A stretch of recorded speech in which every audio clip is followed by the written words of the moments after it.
Assalamualaikum ji, hope you are doing good. This is Advocate Usman Abid and you are watching the law session. In today's law session, we will do section 28 of Specific Relief Act 1877. Heading है what parties cannot be compelled to perform, यानी contract की कौन सी ऐसी parties हैं जिनके against उस contract को enforce नहीं करवाया जाएगा, उनको कंपेल नहीं किया जाएगा, उनको फोर्स नहीं किया जाएगा कि आप इस कॉन्ट्रैक्ट को परफॉर्म करो. Specific performance of a contract can not be enforce against a party thereto in any of the following cases. आगे फर्दर इस सेक्शन में 3 डिफरेंट सिचुएशंस बता दी गई हैं.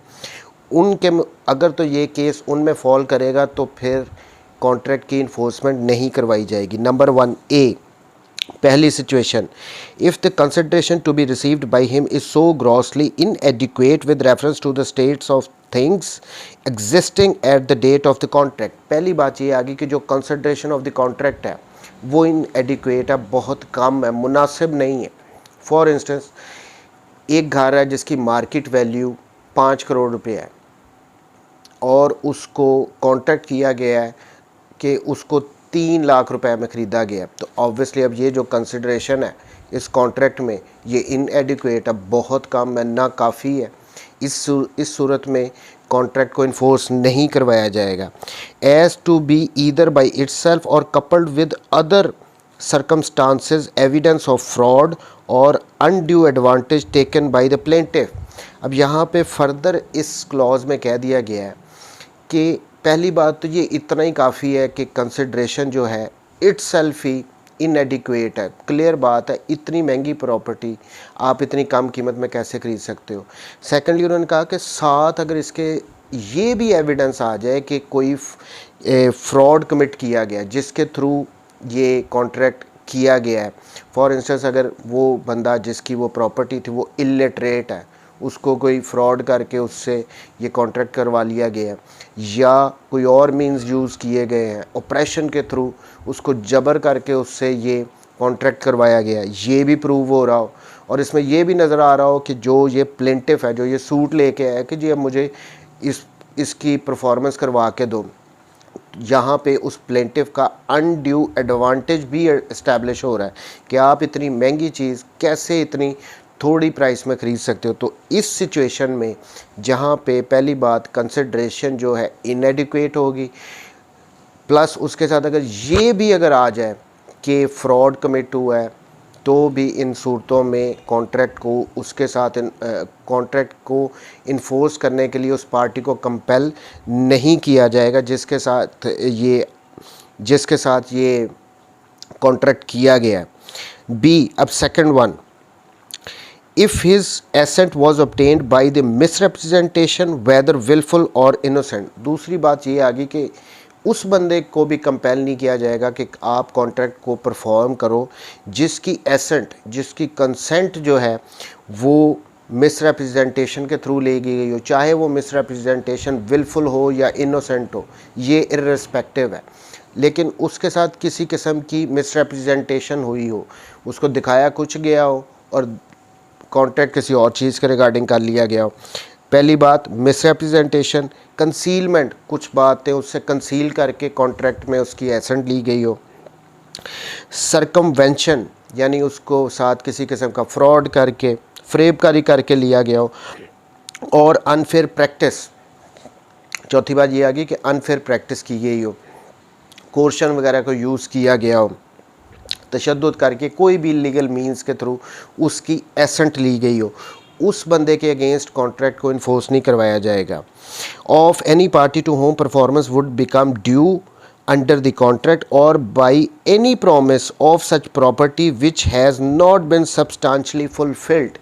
और सेकंड बात ये आ गई हो कि जो उस बंदे ने एसेट दी थी कॉन्ट्रैक्ट करने के लिए, उसमें कोई किसी किस्म का उसके साथ प्रॉमिस किया गया था कि मैं ये प्रॉमिस करता हूँ, मैं इस काम को कर दूंगा, आप ये कॉन्ट्रैक्ट मेरे साथ कर लो.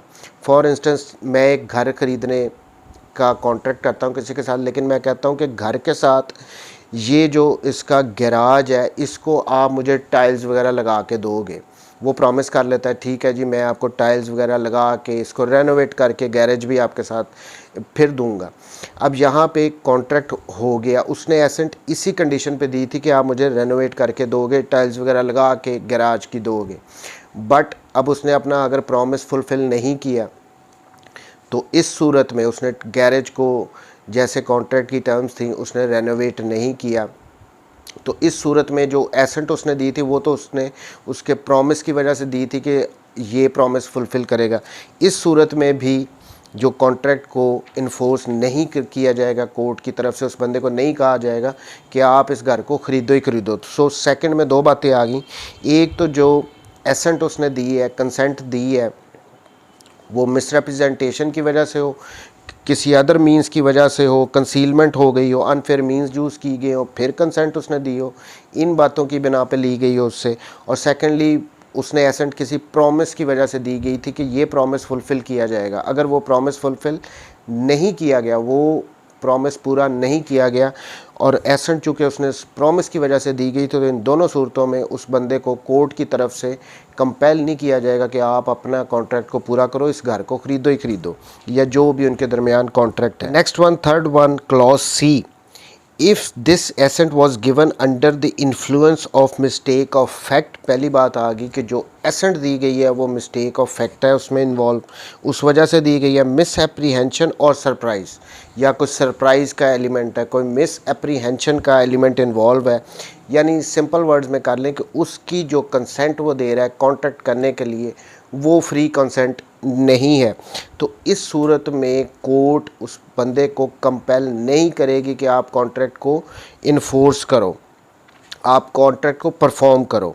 अब यहाँ पे इसकी फर्दर एक प्रोवाइज़ो दी गई है इसी में थर्ड वाले में, provided that when the contract provides for compensation in case of mistake, compensation may be made for the mistake with in the scope of such provision. लेकिन अगर जो कॉन्ट्रैक्ट किया गया था उसमें ये प्रोविज़न डाल दी गई थी कि अगर कोई मिस्टेक इन्वॉल्व होगी फ्रॉम एनी पार्टी तो उसके रिगार्डिंग कंपनसेशन दी जाएगी दूसरी पार्टी को, तो फिर यहाँ पे कंपनसेशन दिलवाई जाएगी, कॉन्ट्रैक्ट को इन्फोर्स नहीं करवाया जाएगा।